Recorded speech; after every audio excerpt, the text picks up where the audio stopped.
जीवन को महान बनाने वाली प्रेरणादायक कहानियां, निस्वार्थ भाव से जगत कल्याण की सेवा में समर्पित महान व्यक्तियों के अनुभव। प्रजापिता पिताश्री ब्रह्मा एवं मातेश्वरी जगदम्बा सरस्वती के संग के रंग, ईश्वरीय यज्ञ इतिहास की झलकियां तथा परमात्म शक्ति अनुभूति से अपना जीवन श्रेष्ठ बनाने के लिए देखिए कार्यक्रम प्रेरणा।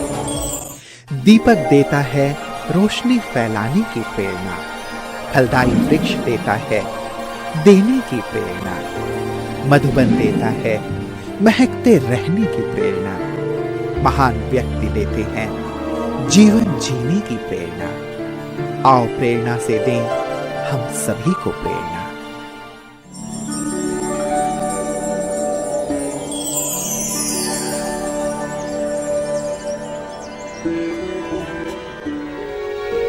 उन्नीस 1936 में संस्था की स्थापना से लेकर अब तक परमपिता परमात्मा ने अपनी ज्ञान की धारा अनेक विश्व कल्याणी एवं तपस्विनी ज्ञान गंगाओं के द्वारा जग तक पहुंचाई है। ब्रह्मा कुमारी शीलू बहन जी भी इन्हीं में से वह ज्ञान गंगा हैं जिन्हें परमात्मा स्वयं हर की पौड़ी कहते हैं। आबू पर्वत स्थित प्रजापिता ब्रह्मा कुमारी ईश्वरीय विश्वविद्यालय के मुख्यालय में समर्पित शीलू दीदी प्रमुख राजयोग शिक्षिका हैं। शीलू बहन का जन्म 1948 में मुंबई में हुआ। 1960 में 12 वर्ष की अल्प आयु में आप प्रजापिता ब्रह्मा कुमारी ईश्वरीय विश्वविद्यालय के संपर्क में आई और लौकिक पढ़ाई के साथ साथ आप राजयोग का भी अभ्यास करती रहीं। आपको संस्था के संस्थापक प्रजापिता ब्रह्मा बाबा की साकार पालना लेने का सौभाग्य भी प्राप्त हुआ। सन 1969 में बंबई विश्वविद्यालय से विज्ञान में स्नातक होने के पश्चात 21 वर्ष की आयु में आप मानवता की ईश्वरीय सेवा अर्थ इस संस्था में संपूर्ण रूप से समर्पित हो गईं। सन 1970 से 1974 तक आपने बैंगलोर, काठमांडू, हैदराबाद तथा मुंबई में ईश्वरीय सेवाओं का विस्तार किया। सन 1974 से 1976 तक मॉरिशस सहित कुछ अफ्रीकी देशों में आपने ईश्वरीय सेवा कर अनेक राजयोग सेवा केंद्रों की स्थापना की। 1976 से आप मुख्यालय माउंट आबू में स्थायी रूप से रहकर राजयोग शिविरों का सकुशल संचालन कर रही हैं। राष्ट्रीय एवं अंतर्राष्ट्रीय स्तर के अनेक सम्मेलनों में आपने आध्यात्म का प्रकाश फैलाया है।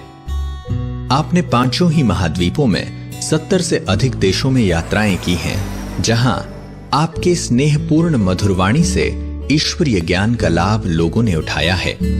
विभिन्न शिविरों के माध्यम से सकारात्मक सोचने की कला, तनाव मुक्त जीवन तथा राजयोग द्वारा मूल्यों का विकास आदि विषयों पर प्रकाश डाला है।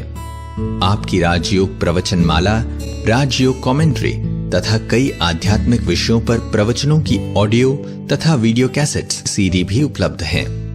आपके प्रवचन radio, Zee TV, Sony TV, peace of mind TV, Aastha, Jagran तथा संस्कार चैनलों पर प्रसारित होते रहते हैं। वास्तव में संस्था को टीवी चैनलों के द्वारा सर्वप्रथम प्रत्यक्ष करने का श्रेय भी शीलू दीदी के नाम है। कुशाग्र बुद्धि की धनी शीलू बहन एक अत्यंत ही लोकप्रिय अनुवादक हैं। आप हिंदी से इंग्लिश का सटीक अनुवाद चुटकियों में करती हैं। मुख्यालय में होने वाले सभी कार्यक्रमों में आए लाखों लोगों को परमात्म ज्ञान की शक्तिशाली अनुभूतियों से आपने उनका जीवन संवारा है। जीवन की वास्तविक श्रेष्ठता को प्राप्त करने के लिए आप सबको प्रेरित करती हैं। जीवन दायिनी बन आपने अपने अथक सेवाओं के द्वारा स्वयं परमात्मा द्वारा दिए हुए हर की पौड़ी नाम को सार्थक किया है।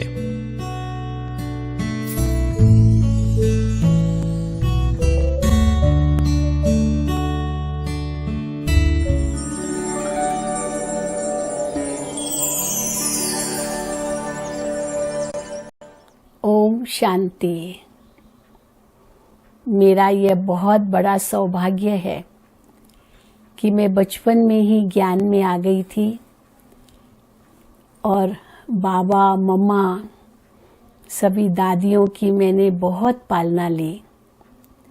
मुंबई में मेरा लौकिक जन्म हुआ और वहाँ तो सभी आते थे, इसलिए ये बड़े सौभाग्य की बात है कि एक एक दादी से मैंने पालना ली है। सब मुझे बहुत अच्छी तरह से जानते थे। तो कहानी तो शुरू बचपन से ही हो रही है, जन्म से ही कहेंगे। जब मेरा लौकिक जन्म हुआ और मैं केवल 3 दिन की थी, तब मेरे लौकिक पिता की रोड एक्सीडेंट में मृत्यु हो गई। मैंने अपने पिता को कभी नहीं देखा, लेकिन उसी दिन मेरी लौकिक माँ को बाबा का साक्षात्कार हुआ और एक फरिश्ता उनके सामने आया और उनको कहा कि ये बच्ची मेरी है, मैं इनका पिता हूँ। और ऐसे हाथ किए और जैसे मेरे माँ से मांग रहे हैं, और मेरी लौकिक माँ ने मुझे उठा करके बाबा के हाथों में दे दिया और वो दृश्य गायब हो गया। पर मेरी लौकिक माँ को समझ में नहीं आया ये कौन था ऐसा फरिश्ता, और कैसे कहा कि मैं इनका पिता हूँ, क्या होगा इस बच्ची का भविष्य, वो तो कुछ नहीं समझी। लेकिन फिर जब मैं करीब 10 साल की थी, तब मेरी लौकिक माँ को बाबा का ये ज्ञान मिला मुंबई के एक गीता पाठशाला में। तो मदर वहाँ जाती थी और एक दिन वो मुझे भी ले गई और मुरली में बैठ गई मैं। वैसे भी बचपन से आध्यात्मिक संस्कार तो थे ही और बहुत ज्ञान की गहराई में मैं जाना चाहती भी थी, लेकिन और कुछ नहीं, क्योंकि पढ़ाई पढ़ती थी मैं। तो जैसे मुरली क्लास में बैठी उस गीता पाठशाला में, मेरी लौकिक माँ ने मुझे वहाँ बिठा दिया, लेकिन मैं मुरली सुन रही थी और ऐसे लग रहा था जैसे मैं मुरली पूरा समझ रही हूँ, पूरी समझ रही हूँ।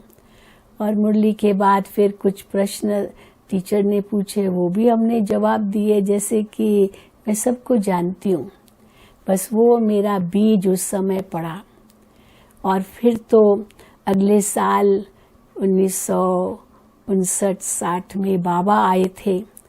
बाबा जब आते थे मुंबई में तो एक अलग से फ्लैट लेते थे और उस फ्लैट में बड़ा हॉल होता था जहाँ बाबा की मुरली चलती थी, और वहाँ ही बाबा छोटे छोटे ग्रुप्स को ब्रह्मा भोजन कराते थे। तो ब्रह्मा भोजन का दिन था, मेरी लौकिक माँ को भी निमंत्रण था। वो मुझे ले गई बाबा के पास और हम सब बैठे थे बाबा के सामने, और बाबा एक एक को बुला रहे थे। और जैसे बाबा के सामने वो बहन जाती, बाबा उनको दृष्टि देते, बाबा की वो जैसे गोद में सिर रखते और बाबा उनको कुछ वरदान देते थे और फिर से दृष्टि दे करके उनके मुख में गिट्टी डालते थे। और धीरे धीरे ऐसे ब्रह्मा भोजन परोसा भी जाता था उस समय। अब मेरी लौकिक माँ का मैंने देखा, तो उसके बाद मेरा टर्न था, पर मैं संकोच कर रही थी कि पता नहीं बच्चों को जाने देंगे या नहीं जाने देंगे। लेकिन बाबा ने मुझे बुलाया और बाबा ने कहा, आओ बच्ची, आओ बच्ची। तो मुझे ऐसे लगा कि जैसे मेरा पिता मुझे बुला रहा है, और मैं उठकर ऐसे दौड़ी और जाकर के बाबा को चिपक गई।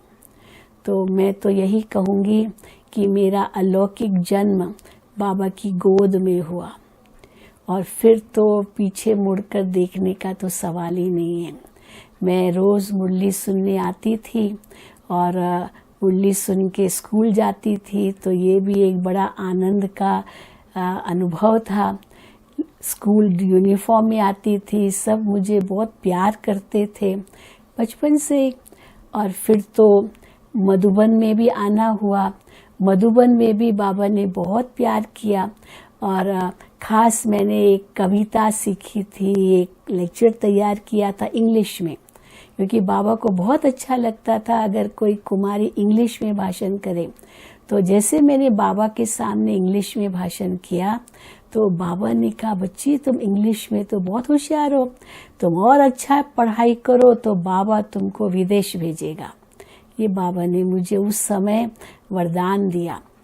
और फिर तो मुझे इतना प्यार मिला, मैं सोचती थी बस यहीं रह जाऊं। बाबा के साथ एक दिन झूले में झूल रहे थे, मेरी लौकिक माता जी एक तरफ थी, मैं दूसरे तरफ। तो बाबा ने मेरे से पूछा, बच्ची किसके साथ झूले में झूल रही हो? तो मैंने कहा बाबा के साथ। फिर बाबा ने पूछा और कौन है? तो मैंने कहा मेरी लौकिक माता जी। फिर बाबा ने कहा और कौन है? अब और तो कोई था ही नहीं, हम 3 ही थे। तो बाबा ने कहा, देखो बच्ची, जब तुम बाबा के साथ झूले में झूलती हो उस समय ये सोचो कि मैं दुनिया की सबसे बड़ी 3 हस्तियों के साथ झूले में झूल रही हूँ। एक तो ये प्रजापिता ब्रह्मा, सारी सृष्टि का पिता, और दूसरा शिव बाबा जो सर्व आत्माओं का पिता, और तीसरा सर्व देवों में श्रेष्ठ देव श्री कृष्ण, जो ये आत्मा जाकर बनेगी। तो दुनिया की सबसे बड़ी 3 हस्तियों के साथ मैं झूले में झूल रही हूँ। बस उसके बाद तो मुझे नशा चढ़ गया, और उसी नशे के कारण मैं बहुत आगे बढ़ी, बाबा की याद में मस्त रहती थी। मम्मा से भी हमारी मुलाकात मुंबई में ही हुई, क्योंकि मम्मा की उस समय तबीयत ठीक नहीं थी, तो मुंबई में काफ़ी समय रही। लेकिन मम्मा बाबा का प्यार हमें बहुत मिला। और फिर मुझे याद है 1967 में मैं कॉलेज पढ़ती थी, तो घर में सबका फोर्स था कि मैं मेडिकल लाइन लूँ, उसके लिए मैं अप्लाई करूँ। तो मैंने बाबा को पत्र लिखा कि बाबा मैं क्या करूं, सब घर में चाहते हैं कि मैं डॉक्टर बनूं। तो बाबा ने मुझे उस पत्र का जवाब दिया, क्योंकि मैंने प्रश्न पूछा था बाबा मैं क्या करूं। तो बाबा ने मुझे पत्र लिखा कि बच्ची, बाबा चाहेंगे कि तुम रूहानी डॉक्टर बन के विश्व की सेवा करो, ये बाबा चाहेंगे। तो इसीलिए तुम्हें विश्व की सेवा करनी है और बाबा की इच्छा पूरी करनी है। बहुत सुंदर पत्र बाबा ने मुझे लिखा। बस उस समय मैंने संकल्प किया मैं तो बाबा की सेवा में समर्पित हो जाऊंगी। लेकिन घर से छुट्टी कहाँ मिली, घर परिवार तो बहुत बड़ा था, सभी के साथ हम रहते थे, तो छुट्टी तो मिली नहीं। सब कहे कि आगे पढ़ो आगे पढ़ो। तो फिर मैं क्या करती, छुट्टी मिलती तो उसके लिए फिर चिट्ठी चाहिए थी। इंटर साइंस तो पढ़ चुकी थी, 18 साल की आयु तो थी, लेकिन और आगे पढ़ने के लिए फोर्स कर रहे थे। तो फिर मैंने बीएससी की, साइंस में ग्रेजुएशन किया, और मैं लास्ट ईयर में थी साइंस में 69 में, जब बाबा 18 जनवरी को व्यक्त हुए। शाम को, उस दिन शनिवार था, मैं सेंटर पर आई थी, और मैंने उस समय क्लास भी कराया था, योग भी कराया था, और एग्जीबिशन भी समझाई थी। म्यूजियम था कुलाबा सेंटर पर मुंबई में, और मैं 8 बजे के लगभग घर चली गई। लेकिन उसके बाद बाबा करीब 8:45-9 बजे के अंदर अव्यक्त हुए 18 जनवरी को मधुबन में, और ये खबर सब जगह पहुंच गई। तो मुझे तो पता नहीं था, मैं तो अपने लौकिक घर में थी, क्लास करके करा के वापस गई थी। लेकिन सवेरे जब मैं सेंटर पर आई, उस दिन संडे था, 19 जनवरी रविवार के दिन तो बहुत आते हैं भाई बहनी क्लास में। लेकिन मैंने देखा कि कोई 2-4 बैठे थे और सब योग में बैठे थे। मैं सोच में पड़ गई, ये क्या हो गया। तो मैंने किसी से पूछा क्या हुआ, क्यों, कहाँ है सब। तो कहा कि कल रात को बाबा ने शरीर छोड़ा है और सब मधुबन गए हैं। मैंने कहा बाबा ने शरीर छोड़ा, बाबा चले गए, बाबा ऐसे कैसे जा सकते हैं। बाबा गए माना विनाश, बाबा गए माना ये दुनिया खत्म, बस अभी आगे कुछ नहीं होना, ये संसार का ये अंत की निशानी है। तो मैं तो बहुत जैसे रोने लग गई, और मैंने बाबा को कहा बाबा मैंने आपकी इच्छा पूरी नहीं की, बाबा आप ने मुझे कहा था कि आपको रूहानी डॉक्टर बन के सेवा करनी है। मैं तो ये कर नहीं पाई, तो बाबा मैं आपकी इच्छा कैसे पूर्ण करूँगी। तो बाबा ने उसी समय का जैसे अनुभव कराया, वो फरिश्ता ब्रह्मा बाबा मेरे सामने आए और मुझे कहा, बच्ची, मेरे सिर पर हाथ रख कर कहा, बच्ची बाबा गए नहीं हैं, बाबा बच्चों के साथ है और आप बाबा की आश पूरी करोगी, इसलिए बच्ची बाबा साथ में हैं, बाबा गए नहीं हैं। अब थोड़ी आथत मुझे मिली, तो उसके बाद तो मैं फिर मतलब मुझे ठीक लगा, और लेकिन ये ज़रूर बुद्धि में था कि बाबा की मुझे आश पूरी करनी है। बस फिर तो कैसे भी करके परीक्षा दी और फिर मैंने सोचा मैं मधुबन जाऊंगी, अव्यक्त बाप दादा से मिलूंगी। तो मैं मधुबन आई थी, या कुमारियों की ट्रेनिंग थी मधुबन में, जो पहला बैच कुमारियों का था जिसमें कॉलेज की कुमारियों को विशेष निमंत्रण मिला था। अपनी एग्ज़ाम्स पूरी करके उस समय अप्रैल महीने में मैं माउंट आबू आई थी और 1 महीने की कुमारियों की ट्रेनिंग में मैंने भाग लिया, और उसी समय निर्णय कर लिया कि अब तो मुझे और आगे पढ़ना नहीं है, बाबा की सेवा में ही रहना है। तो उस समय दीदी दादी और सब दादियाँ यहाँ थे, और मैंने उनको ये निश्चय करा लिया कि मैं अब बाबा की सेवा में रहूँगी। तो मैं उस समय कहाँ जाती, घर से तो छुट्टी थी नहीं। तो मेरी लौकिक नानी राजकोट में रहती थी, और उस समय राजकोट में नया सेंटर खुल रहा था, भारती बहन राजकोट के। उन्होंने कहा कि मुझे एक हैंड चाहिए, तो दादी जी ने मुझे राजकोट भेजा, और मैं करीब 3 महीना राजकोट में रही 69 में। और फिर मुझे वापस मुंबई आना था, क्योंकि एग्ज़ाम्स के बाद कॉलेज की किताबें थी वो लौटानी थी, ये सब बहुत कुछ कारोबार था। तो जैसे ही मैं वापस लौटी, मैंने अपने लौकिक बुआ थी जो हम सबके ऊपर थी, उनको मैंने कहा, माँ को भी कहा कि मुझे अब आगे पढ़ाई नहीं करनी है, मुझे समर्पित होना है। बस फिर तो मैं सीधा सेंटर पर गई, और सेंटर पर दादी पुष्प शांता ने बहुत हमें प्यार दिया। पर मैंने दादी पुष्प शांता को कहा कि दादी मैं मुंबई में नहीं रहूँगी, मुझे बेहद सेवा में भेजो। तो दादी ने कहा कि अच्छा कहाँ जाओगी। बड़ी दादी प्रकाशमणि तब मधुबन से मुंबई आई हुई थी। मैंने दादी जी से कहा, दादी जी मुझे मुंबई में नहीं रहना है, मुझे कहीं और भेजो सेवा पर।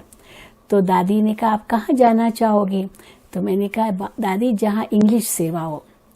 तो दादी ने मुझे बेंगलोर भेजा, सुंदरी दादी के पास बेंगलोर में भेजा, और वो मैं 1 साल सुंदरी दादी बेंगलोर में रहती थी, उसके पास मैंने बहुत ट्रेनिंग ली, बहुत हर प्रकार की ऑलराउंडर बनने की ट्रेनिंग मैंने ली सुंदरी दादी से। ये भी मेरा बहुत बड़ा सौभाग्य था। और इंग्लिश की ट्रेनिंग तो कम ली, इंग्लिश में सेवाएं तो कम थी, लेकिन कन्नड़ा मैंने सीख ली क्योंकि वहाँ कन्नड़ा चलती थी।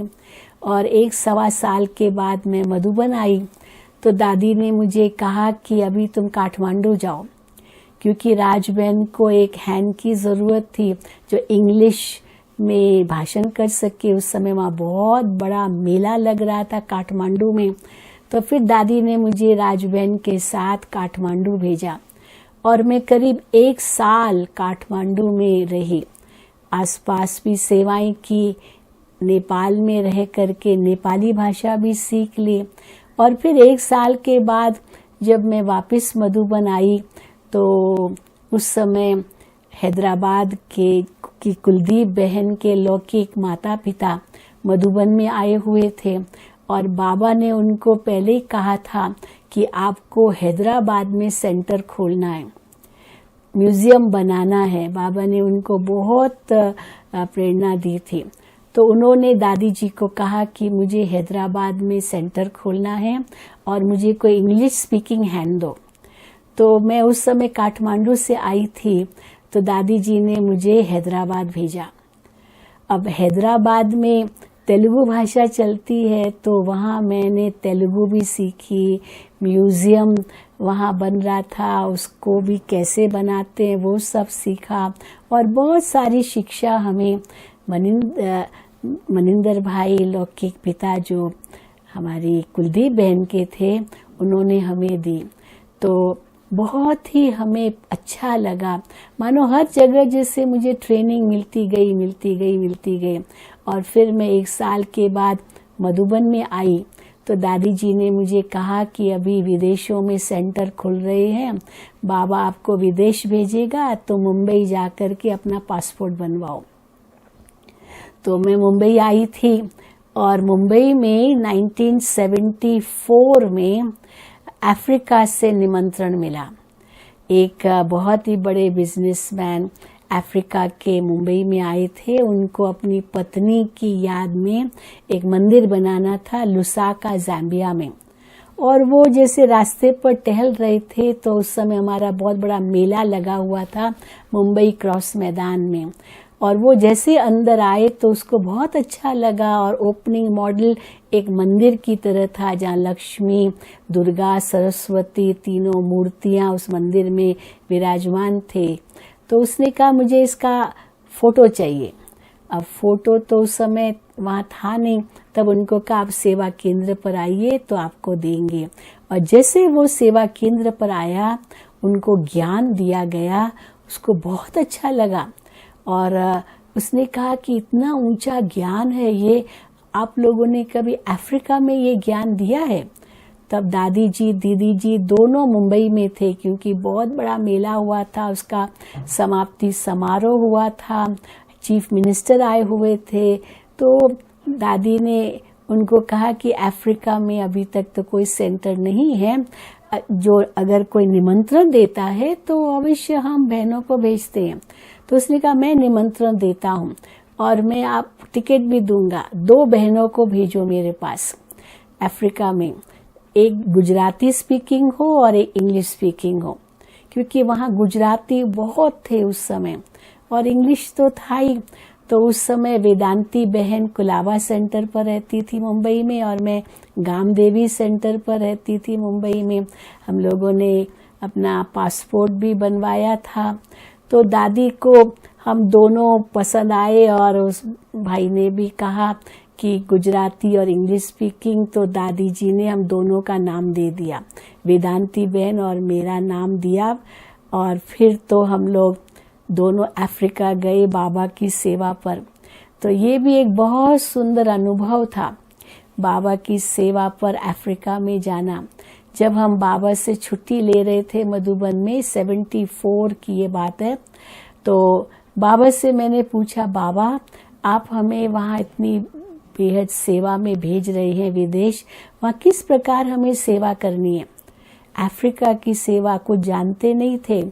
तो बाबा ने बहुत सुंदर बात कही। बाबा ने कहा, बच्ची धरनी तैयार है, आपको तो केवल बस बीज डालना है। ये बाबा के महावाक्य मिले। और सचमुच जैसे हम अफ्रीका गए, इतनी सेवा हुई जो बात मत पूछो। फिर तो राम भाई, जिस भाई ने निमंत्रण दिया था, उसने हमें अफ्रीका के कई देशों में घुमाया। सब जगह उनके रिश्तेदार रहते थे, वहाँ हम लोगों ने सेवा की, बहुत चारों ओर सेवा की।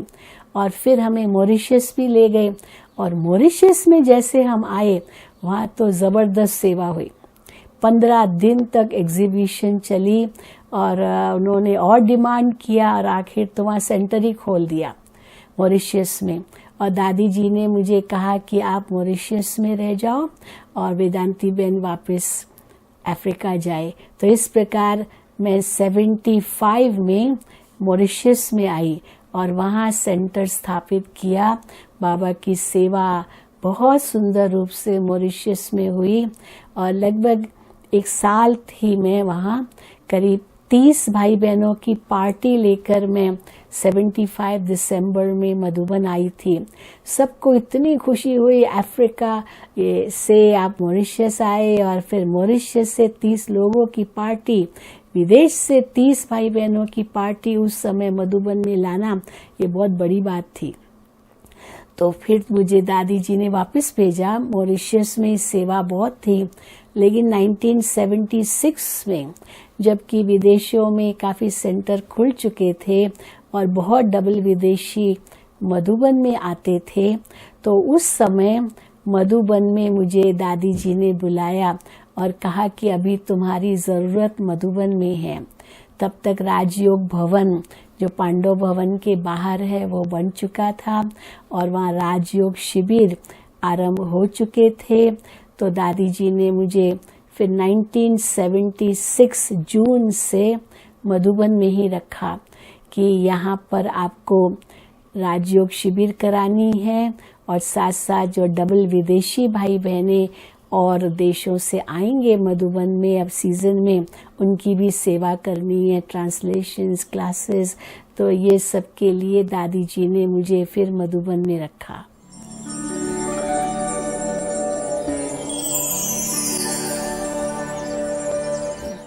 तो 1976 से मैंने मधुबन में रहना शुरू किया और ये भी मेरा बहुत बड़ा सौभाग्य है जो बाबा का ये हेडक्वार्टर्स जहाँ पर मैंने रह कर के सेवाएं की। तो लगभग 3 साल मैं तो कहीं भी नहीं गई मधुबन से बाहर। दादियों का इतना हमें प्यार मिला, बहुत इसी प्यार में खोई रहती थी, सेवाएं करती रहती थी। 3 साल कैसे गुजर गए पता भी नहीं चला। लेकिन एक दिन अवश्य मुझे ख्याल आया कि क्या मुझे कहीं बाहर जाना ही नहीं है क्या? 3 साल तो मैंने यहाँ रह करके सेवाएं तो की है, जो भी भाई बहनें आते हैं उनकी सेवा की है मैंने, लेकिन क्या मैं भी कभी बाहर जाऊंगी या नहीं? तो ये संकल्प जरूर मन में चल रहा था। और एक दिन अव्यक्त बाप दादा से मिलना हुआ। बाबा हम सबसे मिल रहे थे, तब तो इंडिविजुअल मीटिंग थी, मैं समझती हूँ उस समय 1980 था, 79-80। तो मैं जैसे बाबा के सामने गई, अव्यक्त बाप दादा के सामने मैं गई और बाबा ने मुझे बहुत सुंदर वरदान दिया। बाबा ने मेरे से पूछा, बच्ची आप कौन सी गंगा हो? तो मैंने अव्यक्त बाप दादा को कहा, बाबा मैं ज्ञान गंगा हूँ।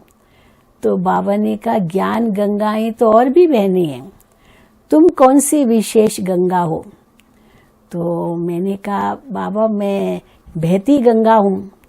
तो बाबा ने कहा, नहीं, बहती गंगाएं तो वो है जो सेवा केंद्रों पर रहती है, क्योंकि वो बहनें तो बहती रहती है, आज एक सेवा केंद्र पर, कल दूसरे सेवा केंद्र पर, परसों तीसरे सेवा केंद्र पर, उनकी ट्रांसफर होती रहती है।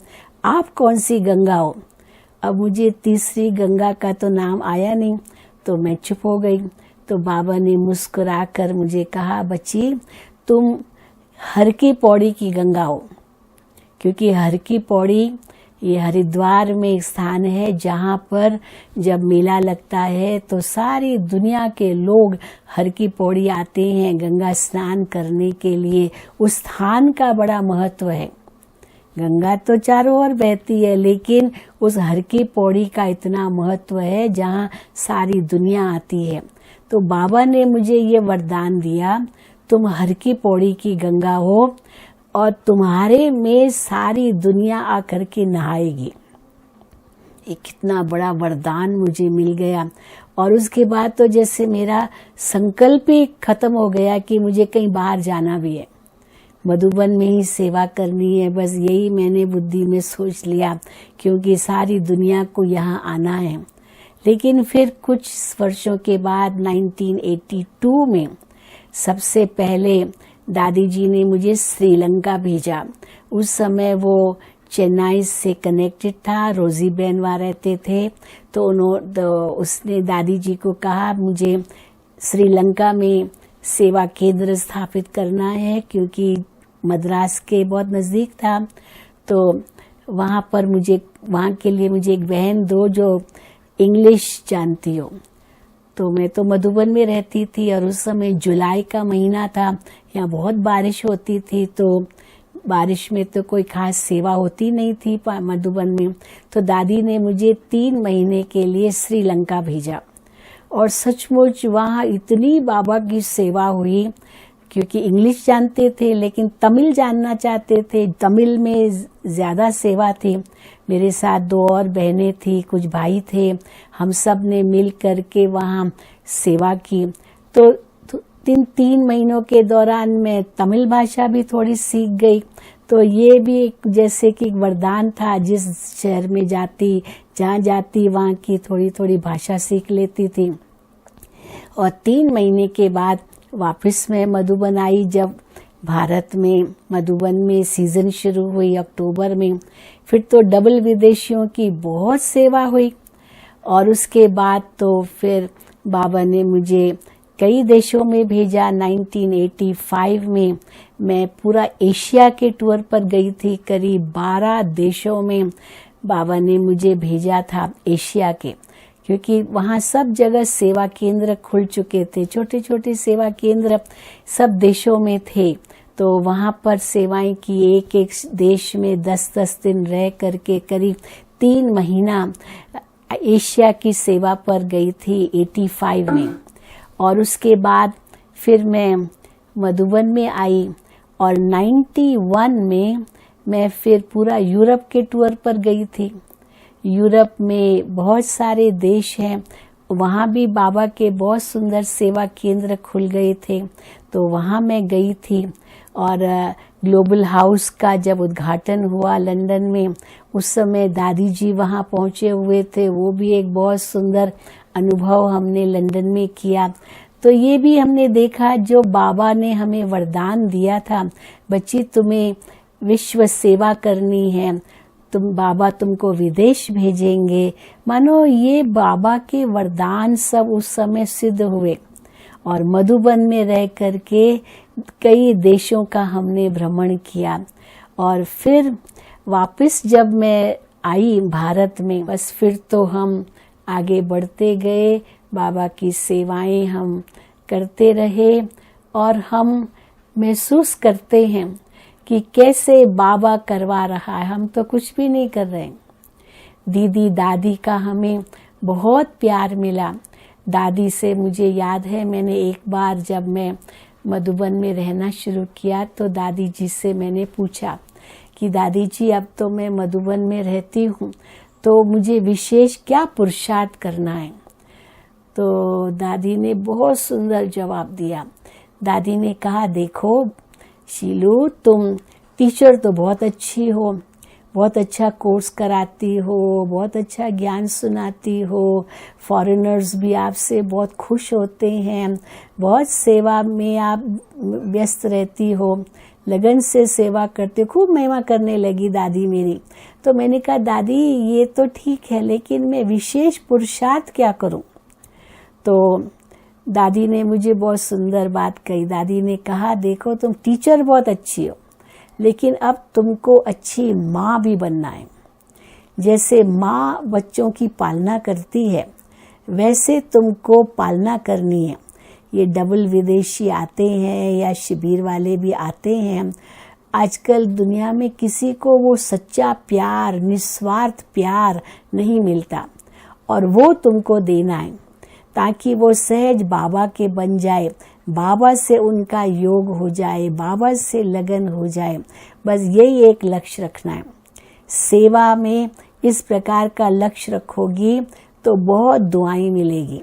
तो दादी ने जो मुझे उस समय ये वरदान दिया, तो सचमुच हमने उसके बाद इतना पुरुषार्थ किया कि एक तो मेरे मुख से ज्ञान रत्नों के सिवाय और कोई संसार की बातें न निकले, कुछ और झरमोई झगमोई की बातें न हो, कुछ और बातें किसी की न हो, पर चिंतन न हो, पर निंदा, पर ग्लानि, कितनी बातें बाबा कहते हैं, तो वो सब बिल्कुल मेरे मुख से नहीं निकलनी चाहिए।